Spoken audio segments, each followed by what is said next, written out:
আসসালামু আলাইকুম চাচা মিয়া, ভালো আছেন? ওয়ালাইকুম সালাম রহমতুল্লাহ বারাকাতুহু। এগুলো কি বিক্রি করছেন চাচা? এগুলো বিক্রি করছি গুলগুলিয়া, চটপটে ভাজা, পেঁয়াজু, তালতারা, আচার, পেটিস। আহ, আপনার এই দোকানে কত টাকার মাল হতে পারে? 1000 টাকা ধরো আর কি। এগুলো বেচা বিক্রি করে আপনার সংসার চলে ঠিক মতো? চলে মানে এটা নুন বন্যা তো টাকারই চলে। আচ্ছা, আপনার সংসারে ছেলে মেয়ে কয়জন?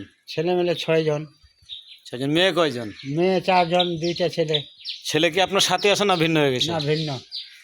আচ্ছা, তাহলে এটা আপনার ওই তরি তরকারি, লবণ, তেল, মশলা হ্যাঁ, এটা দেখে নেওয়া হয়। এটা হয়। আর বাকি চাউল টাউলে মাঠে ক্ষেত করতে হয় নাকি? হ্যাঁ হ্যাঁ, ক্ষেত করতে হয়, আকর বন্ধক নিতে হয়। আপনার বয়স কত হবে চাচা এখন? বয়স 75। 75। সম্মানিত দর্শক শ্রোতা, আপনারা দেখতে পাচ্ছেন যে চাচা 75 বছর বয়সে সংসারের তাগিদে উনি পেঁয়াজু, গুলগুলা বিভিন্ন জিনিস বিক্রি করে দিন যাপন করছে।